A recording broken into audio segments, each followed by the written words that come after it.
Bonjour. Euh, Bienvenue à notre réunion au Centre Jubilé, Communauté Jubilé, excuse-moi. Et on se rencontre tous les dimanches matins à 10 heures. Et ça, c'est notre réunion de famille, réunion maison, où on vient ensemble. On a eu un super temps ce matin de la présence de Dieu dans le louange et les paroles qui étaient données. Super. Je t'invite à faire un tour. Si tu es dans la région de Québec et tu n'as pas d'assemblée, tu seras bienvenu. Et juste viens voir. Et on est toujours en train d'étudier le livre de Corinthiens. Donc, le livre de Corinthiens, on est rendu au chapitre 4. Et on a débuté un peu le chapitre 4, mais je veux reviser quelque chose qu'on a déjà parlé la semaine dernière. Et, je dis et beaucoup. Donc, quelque chose que je vois, parce que en anglais, c'était I'm Canadian et, pas vraiment. Donc, on est en train de regarder qu'est-ce que le Seigneur est en train de nous parler. Par une écriture qui était écrite, ça fait presque 2000 ans. Qu'est-ce que ça a à faire avec nous? Et le plus que tu le regardes, le plus que tu sais, ça a beaucoup à faire avec nous. Nous, les croyants d'aujourd'hui, et ceux qui ne croient pas, c'est que Paul est en train de nous parler parce que c'était écrit, inspiré par le Saint-Esprit. Amen. C'est quelque chose pour toi. Donc, je t'invite à passer du temps avec nous.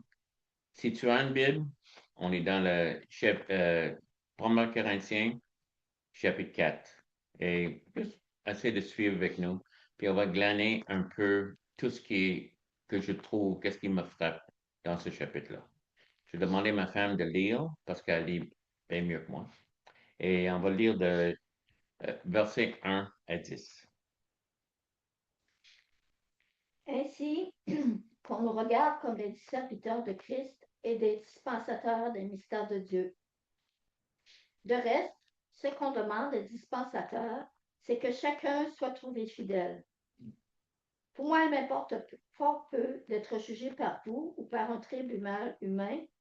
Je ne me juge pas non plus moi-même, car je ne me sens coupable de rien. Mais ce n'est pas pour cela que je suis justifié. Celui qui me juge, c'est le Seigneur. C'est pourquoi ne jugez de rien avant le temps, jusqu'à ce que vienne le Seigneur, qui mettra en lumière ce qui est caché dans les ténèbres et qui manifestera les desseins des cœurs. Alors, chacun recevra de Dieu la louange qui lui sera due. Car c'est à cause de vous, frères, que j'ai fait de ces choses une application à ma personne et à celle d'Apollos, afin que vous appreniez en nos personnes à ne pas aller au-delà de ce qui est écrit, et que nul de vous ne conçoive de l'orgueil en faveur de l'un contre l'autre. Car qui est-ce qui te distingue? Qu'as-tu que tu n'aies reçu? Et si tu l'as reçu, pourquoi te glorifies-tu comme si tu ne l'avais pas reçu? Déjà, vous êtes rassasiés, déjà, vous êtes riches. Sans nous, vous avez commencé à régner. Et puissiez-vous régner en effet, afin que nous aussi, nous régnions avec vous. Qu'est-ce Car, que tu s'il te plaît? car Dieu, il me semble, a fait de nous apôtres les derniers des hommes, des condamnés à mort en quelque sorte, puisque nous avons été un spectacle au monde, aux anges et aux hommes. Nous sommes fous à cause de Christ, mais vous, vous êtes sages en Christ. Nous sommes faibles, mais vous êtes forts. Vous êtes honorés et nous sommes méprisés. Oh. Les choses n'ont pas beaucoup changé, Seigneur. Vraiment, innovant que vraiment tu nous parles encore aujourd'hui. Vraiment, c'est nous. On a des gadgets qui marchent un peu plus. On est en train de parler sur l'Internet. Mais les hommes, les femmes, leur personnalité n'ont pas changé. Les choses qui nous poussent, les choses, les raisons en arrière de nos actions. les choses qui nous poussent à agir ou nous poussent à pas agir. Ça n'a pas changé, Seigneur. Tu rentres dans la profondeur de l'âme. Tu nous trouves où que nous sommes et c'est là que tu fais ton travail. Profond, réel, éternel. Encore aide-moi à transmettre ce que tu veux dire aujourd'hui à nous qui sommes en train d'écouter. Amen. Je voulais reprendre quelque chose que, si tu as écouté la vidéo la semaine dernière, on a parlé des premiers versets de chapitre 4. Mais je veux retourner vers cette idée parce que c'est bizarre, dernièrement, j'ai eu une discussion sur le titre que j'ai. Moi, j'étais un pasteur, c'est ça que je suis reconnu. Euh, à cause de ça, j'ai quelque chose devant mon nom qui dit révérend. Mais c'est pas quelque chose que Paul utilisait. C'est un type, et je ne l'ai jamais utilisé non plus. C'est rare, très rare que je veux même le mentionner. C'est son cœur qui a dit qu'on nous regarde comme des serviteurs. On a parlé de ça, mais il est en train de dire, je suis un esclave. Et ici, c'est, OK, je vais essayer de le dire, parce que j'ai même écouté quelqu'un dire le mot en grec et j'ai oublié qu'est-ce qu'il dit. Mais hupeke ace, hupekeies, qui va dire un surrameur dans une galère.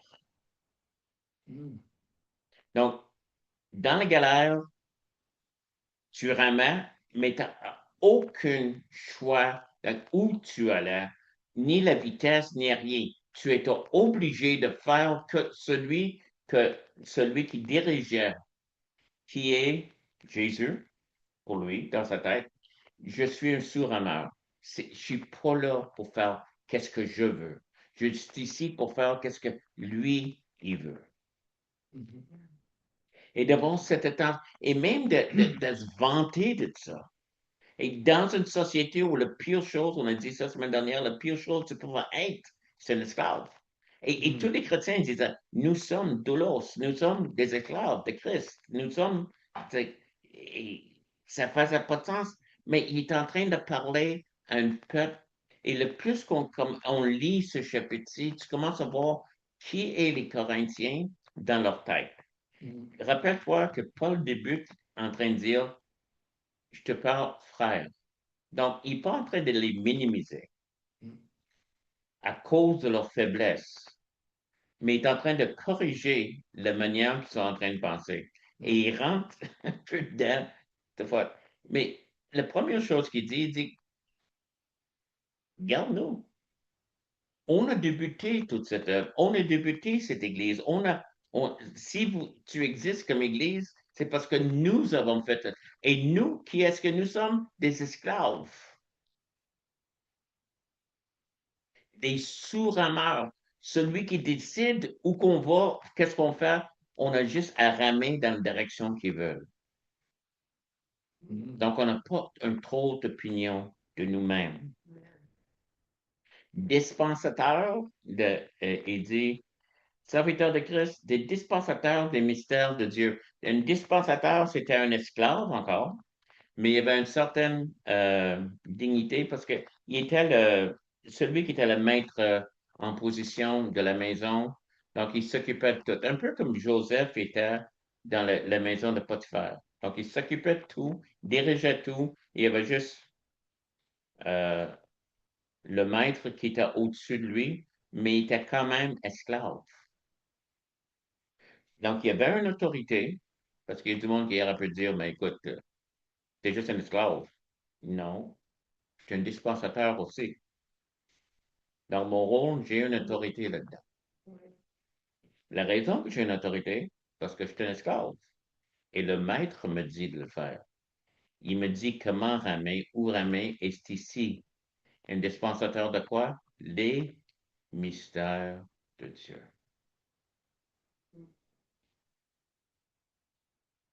C'est ça que ce livre-là, la Bible, c'est l'œil n'a pas vu, l'oreille n'a pas entendu, c'est jamais monté le cœur de l'homme, les choses qui sont révélées là-dedans.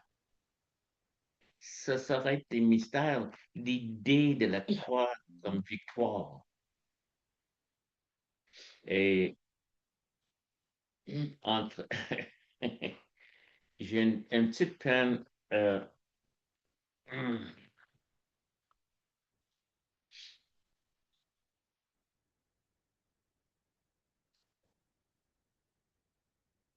excuse-moi. Donc, et c'est fait, c'est correct, chérie. Des gadgets. Tu vois que le Seigneur est en train de travailler ma fierté parce qu'il sait que je suis très orgueilleux. C'est pour ça que ma tête est si grosse. OK? Mais on va retourner vers le sujet.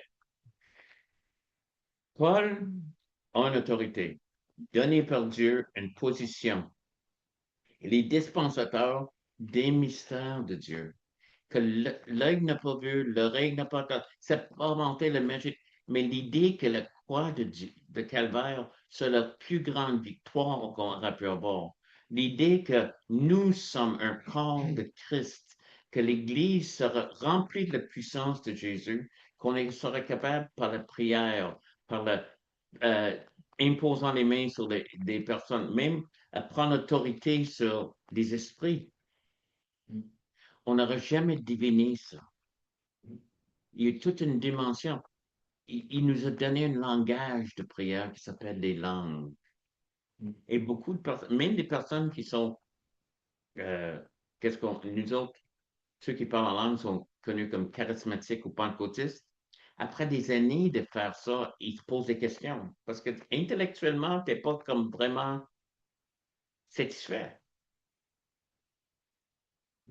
Mais il faut prendre la parole qui est une révélation, qui est les mystères de Dieu. Regarde, je te vais te donner. Je vais régler un des plus grands problèmes de ta vie. Je vais prendre contrôle de ta langue pour faire du bien. Il y a toutes sortes de choses. Et peut-être je couvre beaucoup de choses ici. Je sais pas ça mon sujet aujourd'hui. Je veux juste que tu vois, dispensateur est esclave. Le dispensateur était aussi, avait une autorité sur d'autres esclaves. Mais il était juste un rôle que Dieu voulait qu'il joue. Puis, c'est pas de se vanter lui-même. C'est ce que je suis, parce que Dieu voulait. Donc, je voulais souligner ça encore parce que on va voir en verset 6, il dit, c'est à cause de vous, frères, que j'ai fait de ces choses une application de ma personne et celle d'Apollos. Donc, tu m'as forcé à parler de moi et d'Apollos comme s'il y avait quelque chose. Et je sais que la manière que vous êtes en train de penser, il fallait que je t'explique des choses. Mais premièrement, qui est Paul? Qui est Apollos? Qui est Céphas? Des esclaves. Et à cause de vous, à cause de la manière dont tu es en train de regarder les choses, je suis obligé de réexpliquer ça. Il y a des personnes qui sont des enseignants, qui sont des prédicateurs, ils m'impressionnent. C'est des personnes que je trouve qu'il faut être respectées. On va les écouter. Et tout ce qu'ils me disent, qu'est-ce que je fais, c'est que je vérifie toujours dans les Écritures pour me dire que ce qu'il dit est vrai. Parce qu'il peut se tromper. Moi, je sais, moi, je me suis déjà trompé. Ça m'est arrivé peut-être une ou deux fois dans ma vie. Puis, à part de ça, tout est parti. Pas vraiment. C'est une autre blague que je fais souvent, je ne devrais plus le faire. Mais, on se trompe. Si tu m'écoutes aujourd'hui, vérifie les Écritures pour voir si ce que je dis est vrai. Ça, c'est la description. Dans la Bible, ça dit c'est ça la noblesse. En Béré, en Acte chapitre 6, ils étaient nobles parce qu'ils vérifiaient les Écritures. Et ça ne va pas dire que je vais rejeter un frère parce que je ne suis pas d'accord avec quelque chose qui est dit, ou une sœur. Mais qui est-ce que nous sommes? Tout le monde. Des serviteurs doulos, des esclaves de Dieu. Et on est donné à la corps. On est des dons de Dieu. Pas pour dominer, mais juste jouer nos rôles dans ce temps-là. Mais il y a une certaine autorité qui vient avec. Donc, c'est à cause de vous, frères, qu'on dit ces choses-là, euh, afin que vous repreniez en nos personnes à ne pas aller au-delà de ce qui est écrit et que nul de vous ne conçoit de l'orgueil en faveur l'un contre l'autre. Je disais, il y avait un problème. Le base de le problème, c'est qu'on mesurait, on voit ça dans chapitre 1, 2 et 3, il y avait la sagesse de Dieu contre la sagesse de l'homme. Puis la sagesse de l'homme a monté Paul contre Céphas et Céphas contre Apollos et Paul, mais pas eux-mêmes. Les personnes qui voulaient un peu être leur fan club, être ceux qui veulent suivre. Il est le meilleur, OK, c'est parfait. C'est ça que le monde pensait, mais la raison qu'il pensait, c'est à cause d'une euh, analyse humaine, selon euh, une sagesse humaine, au lieu de la sagesse de Dieu. Ça, c'est le bord. Mais une des raisons qu'il faisait, parce qu'il était immature, chapitre 3. OK?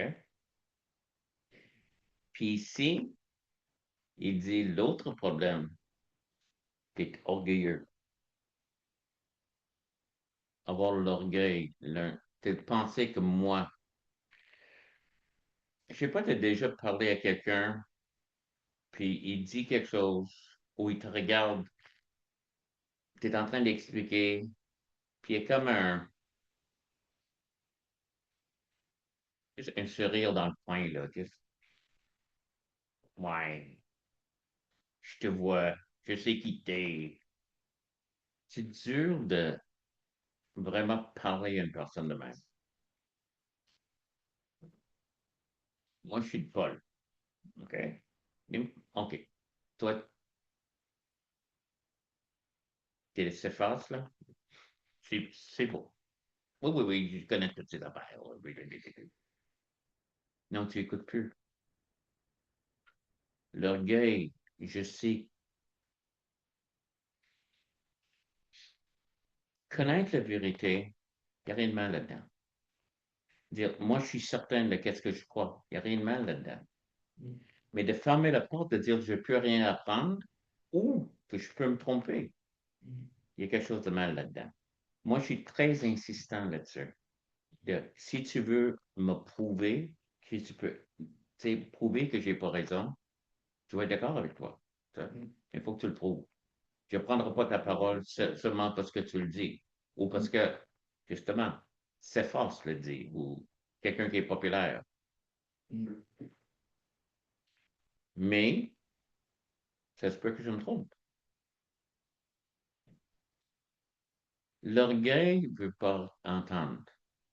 Un enfant ne peut pas lâcher et la sagesse humaine ne sait pas comment discerner. Quand tous ces trois-là travaillent ensemble, on va dans l'erreur. Et c'est ça qui est en train d'arriver aux Corinthiens. Qui est-ce qui te distingue? OK, ils commencent à penser qu'ils sont quelqu'un. Si tu as reçu, c'est par la grâce, c'est un don de Dieu. On ne pense pas, pense pas comme quelqu'un d'autre. OK? Juste avoir une bonne opinion de moi.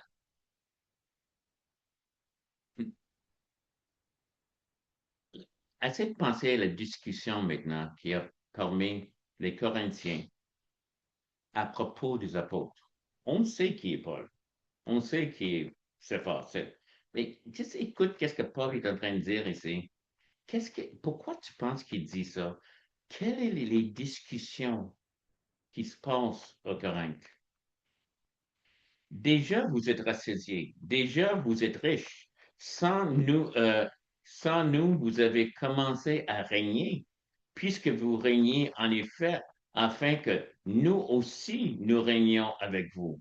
Car Dieu, ça me semble, a fait de nous apôtres les derniers des hommes, des condamnés à mort en quelque sorte, puisque nous euh, avons été en spectacle au monde, aux, aux anges et aux hommes. Nous sommes fous à cause de Christ, mais vous êtes sages en Christ. Nous sommes faibles, mais vous êtes forts. Vous êtes honorés et nous sommes méprisés. Pourquoi tu penses qu'il dit ça? Sagesse des hommes, immature, orgueilleux, amène une discussion sur les hommes de Dieu. Puis on va les juger. Et as-tu vu, Paul? J'étais jeune chrétien et il y avait un évangéliste qui est venu dans une petite chapelle. C'était vraiment au début, en tout cas, on n'était vraiment pas beaucoup. Et je l'ai bien aimé. Il s'appelait Keith Parks. Il y avait une famille on essaie de les connaître parce qu'ils étaient là dans l'église quand on est arrivé. C'était les seuls autres jeunes à part de nous. Donc, puis ils étaient toujours un peu à part. Ils ne voulaient pas être avec nous trop. On était trop flyés pour leur goût, en tout cas. Puis, euh, puis ils étaient un peu. Ils avaient de l'argent. OK? Puis, un jour, on était juste assis autour d'une table, puis eux autres étaient là, puis il y avait deux filles qui étaient les filles de. Puis ils disaient, as-tu vu? Il y avait le même habit que la dernière fois.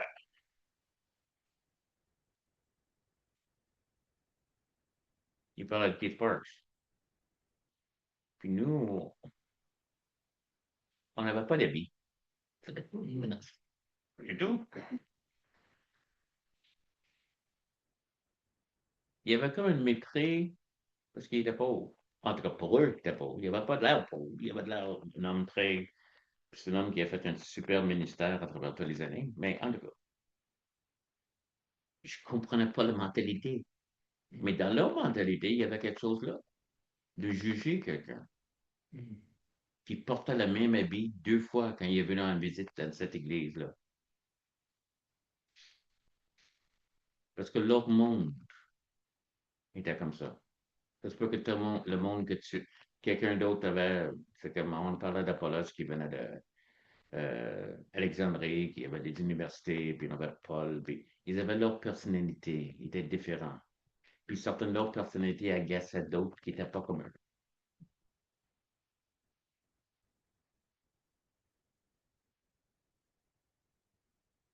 Mais la manière qu'ils le regardaient, ils sont en train de dire que Dieu, me semble, a fait de nous les apôtres les derniers des hommes. Aujourd'hui, on parlait justement euh, des difficultés qu'on peut avoir. Puis Linda parle des différentes choses, de comment les choses peuvent être dures. Puis ça nous m'était arrivé, je suis certain que si tu es chrétien, c'est déjà arrivé. Voici les apôtres qui ont servi depuis des années. La description est dit, ça me semble, ça me semble, car Dieu, ça me semble, a fait de nous apôtres les derniers des hommes. Il y a du monde qui était en ce temps me dit, hey Don, ça se peut-tu que tu es apôtre? Moi, je regarde ça, tu sais, non, c'est correct.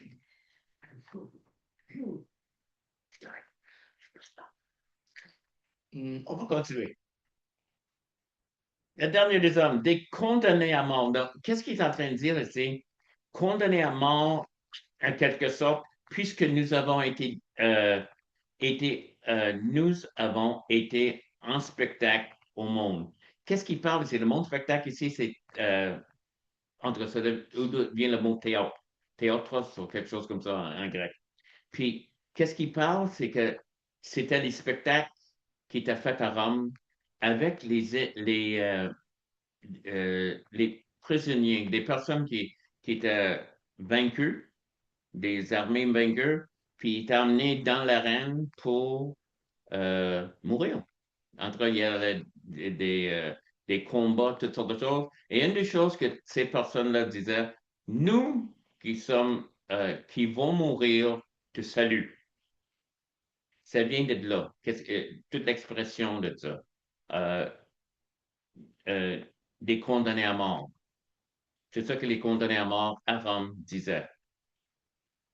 We are about to die, salute you. Nous qui vont mourir, on te salue. Donc, Paul se voyait comme ça. Donc, je pense que c'était pas correct.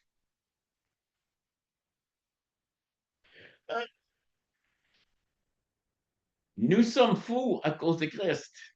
Et ça, rappelle-toi, ça, c'est la chose. Toute cette euh, guerre qu'il y a entre la sagesse de Dieu et la sagesse de l'homme, c'est que les choses de Dieu sont une folie pour l'homme naturel. Amen. Mais on n'est plus supposé des hommes naturels dans l'Église.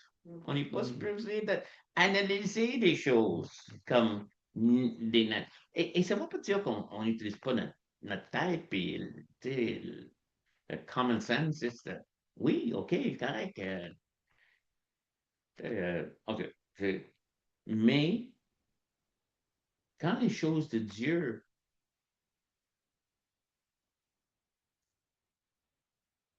au début, au commencement, était Dieu. Dieu parle, la lumière soit. Ça, je ne peux pas deviner ça. Je ne peux pas arriver à une conclusion de ça. Même pas les scientifiques auraient pu découvrir ça si Dieu ne l'aurait pas révélé. Une fois que c'est révélé, tu vois comment ça reste. Oui, je suis d'accord, je vois une création. On peut analyser ça.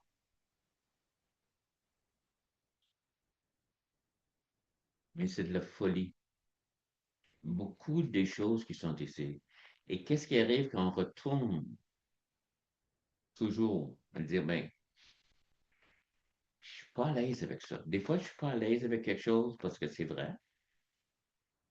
Il y a quelque chose qui va pas. Des fois, je suis pas à l'aise parce que ça va contre la manière que tu penses. Hein.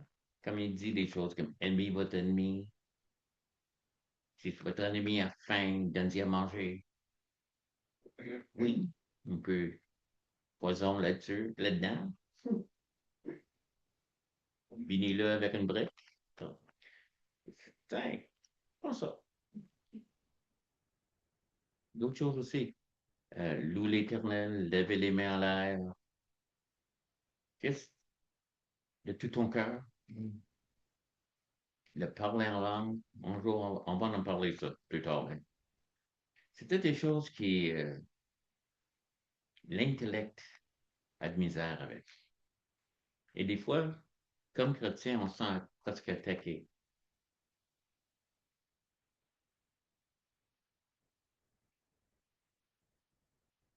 Donc, on est fou pour Christ. Vous êtes sages. On est faible parce qu'ils ne sont pas riches. Pour moi, ils sont pas si faibles que ça avec tous les voyagements qu'ils font et toutes les choses. Mais en tout cas, vous êtes honorés. Nous sommes méprisés. Voici des années et des années après. Ils ont, Corinthiens là, les autres églises sont là, ils ont fait des choses. Regarde qu'est-ce qui est en train d'arriver. Et je pensais encore à ce que Linda disait. Jusqu'à 7 heures, jusqu'à aujourd'hui, maintenant, là, nous souffrons la faim, la soif.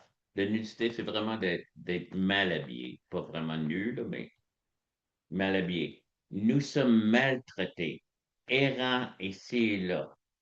Euh, Ça veut dire, le mot ici, errant, c'est que sans abri. C'est ça que ça veut dire. OK? Non, t'étais pas.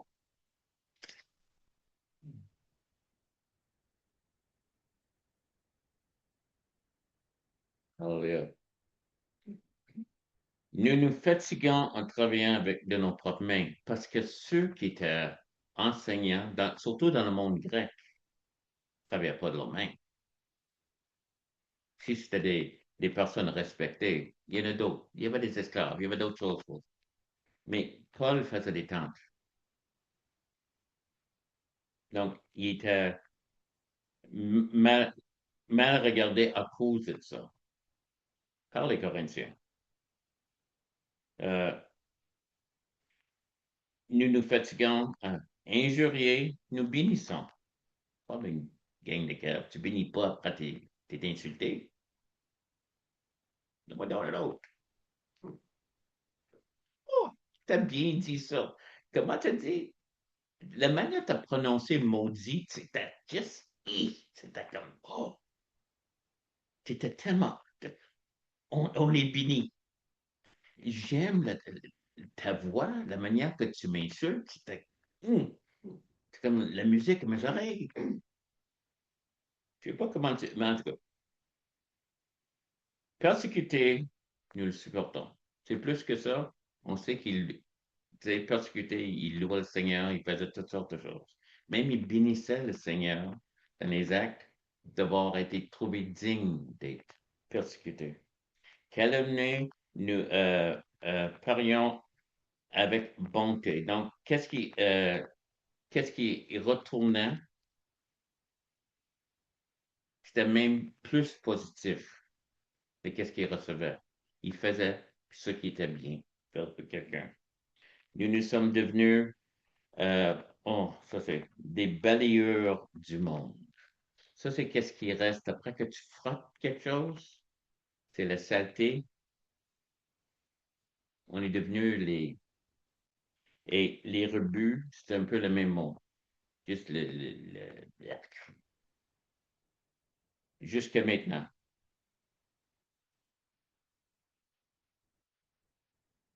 Ce n'est pas pour vous faire honte que j'écris ces choses, mais je vous avertis comme à mes des enfants bien-aimés. Donc, Paul est en train de dire, c'est pour ça que je pensais, quand Linda parlait tantôt des difficultés qui peuvent arriver, c'est ça qui est en train de vivre Paul. Donc, si tu donnes ta vie au Seigneur et si tu t'abandonnes au Seigneur, voici qu'est-ce qui t'attend. C'est-tu fun? OK. Peut-être je vais demander à Linda. Lis Philippiens 4:4.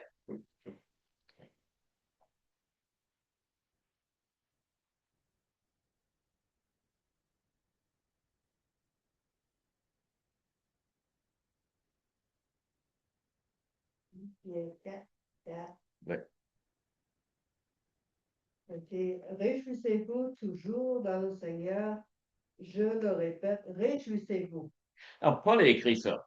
OK? Le gars qui est tout en train de dire on est calmé, on est persécuté, tout ça. Réjouissez-vous toujours dans le Seigneur. Sais-tu quoi? C'est que quand ça va mal, je ne suis pas toujours celui qui réjouit. Paul était.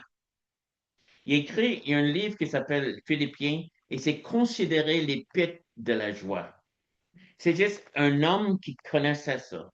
Il connaissait la joie. Réjouissez-vous toujours dans le Seigneur. Il n'était pas poigné. Imagine, on perd quelque chose. Tu sais, quelque chose arrive, j'ai perdu mon auto, c'est un accident, quelque chose. Et c'est comme la vie, tu finis, pas pour Paul. Il a dit quelque chose d'incroyable. Il a dit, j'ai appris à être content. Lis qu'est-ce qu'il a vécu, qu'est-ce qu'il est en train de vivre, qu'est-ce qu'il est en train de subir régulièrement, la manière qu'il est critiqué même par l'Église, puis il dit, je suis content. Réjouissez-vous et il y a une place où personne ne peut toucher. Oui, il va y avoir des tempêtes, il va y avoir des choses, mais Paul a trouvé une place où il y avait de la joie. En anglais, on a happiness. OK? Euh, happiness, ça veut dire un événement t'arrive. en bon anglais, dans l'étymologie, this happened. C'est arrivé. Donc, c'est positif, I'm happy. Mais si c'est pas positif, I'm not happy. Et ça, c'est tellement relatif. C'est relatif à qu'est-ce qui est en train de se passer pour le moment. Pendant qu'il y a quelque chose de plus profond et tellement éternel, tellement profond. OK? C'est une océan qui s'appelle la joie, qui n'est pas contrôlé par tout what happens. C'est correct d'être happy, mais si tu vis juste par les circonstances de chaque jour, ça va toujours changer. Qu'est-ce qui arrive? What happens? Ça change. Et mes réactions vont être comme ça. Et qu'est-ce qu'on a ici? C'est beaucoup de choses. Et qu'est-ce que Paul est en train de dire? Il dit, je te parle comme des enfants. Mes enfants. Pas parce que je suis fauché, mais parce que je veux que tu comprends. C'est que, qu'est-ce que tu es en train, à quel point qu'on t'aime. Et on est en train de vivre des moments durs. Mais je suis content. J'ai pas besoin que tu sois comme que Corinne dit, hey, Paul est quelqu'un. Non, je suis content. Je me réjouis toujours dans le Seigneur. Donc, j'ai pas besoin de ça pour moi, mais j'ai besoin que toi sois correct pour toi.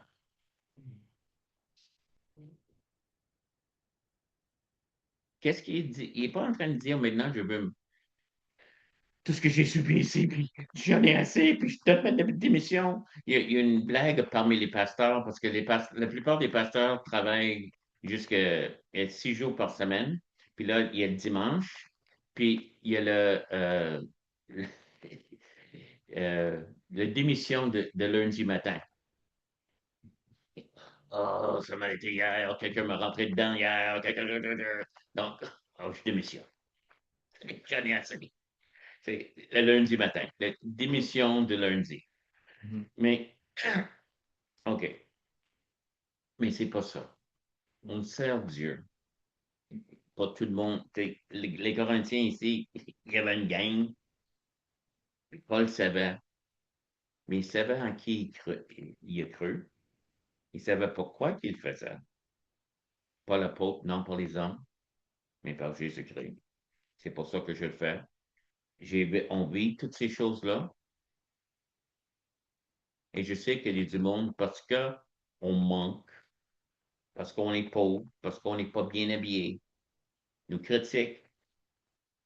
Mais il dit, comme il dit déjà, il dit, peu importe de qu'est-ce que vous pensez, c'est qu'est-ce que lui pense. J'ai décidé qui je servais. Et c'est pour ça qu'il était content. Et c'est pour ça qu'il aussi il pouvait réjouir. Mais il voulait que les Corinthiens soient dans la même place. Il y a une place, il y a une demeure, il y a une dimension qu'on peut avoir. C'est, je sais que j'ai les moments de ça. Il y a je suis affecté encore par la vie. Hein. Mais je sais que c'est là. Une des places que je trouve le plus, c'est que quand ça va mal et je loue le Seigneur et sa présence est là. Je suis tellement bien. Mais s'il n'y a rien qui a changé, le Seigneur veut nous emmener dans une dimension encore plus en plus profonde de ça. Ou pas que, juste qu'on est capable d'aimer le monde, même ceux tu sais, ils nous injurent, on leur fait du bien. On est en train de faire l'opposé parce que c'est pas ça qui nous contrôle.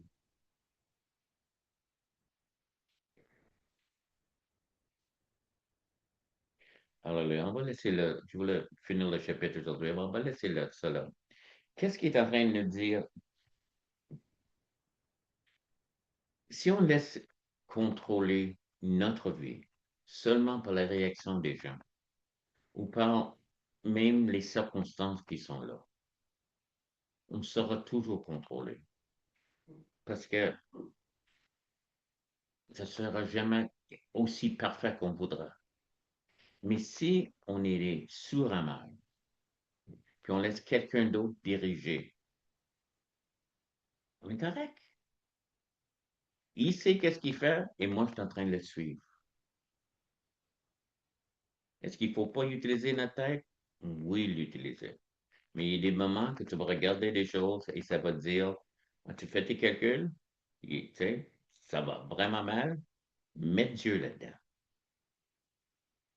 Qu'est-ce que Jésus fait maintenant? Est-ce qu'il est en train de dormir dans la barque, dans le tempête? Ça se peut que ce n'est pas aussi pire que tu pensais.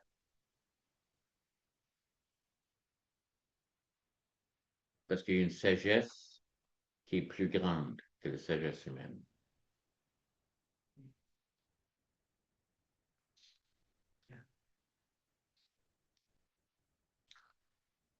Paul veut nous emmener avec lui.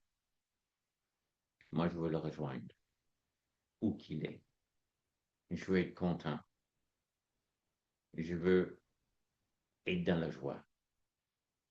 Plus que happiness. Excuse-moi, je ne sais pas comment dire. Un contentement, mais qui réagit. Et je veux demeurer fidèle, même si toutes ces choses-là peuvent arriver. Parce que là, on trouve notre force. Alléluia. Si tu ne connais pas Jésus, ça se peut que ça fait peur. Mais sais-tu quoi? Tu vas avoir des problèmes dans la vie. Paul n'a jamais fait face à aucun problème tout seul. Il va toujours le Seigneur avec lui.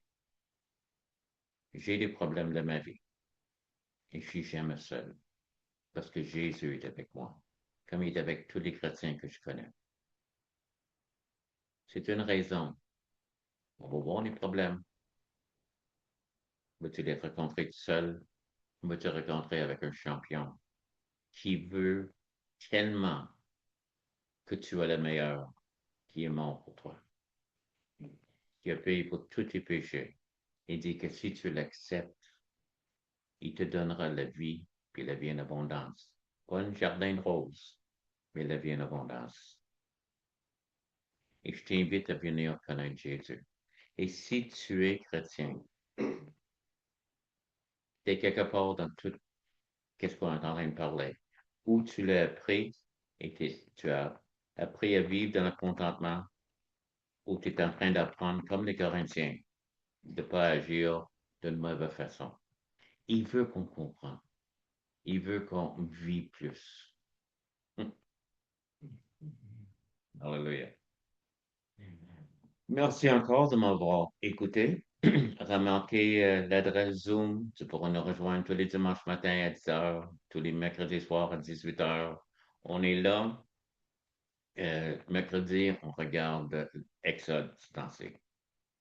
Donc, si tu as des questions, écris-moi.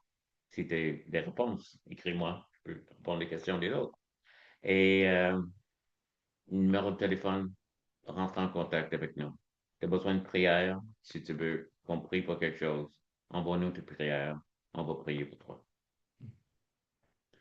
Encore, merci de m'avoir écouté, puis à la prochaine.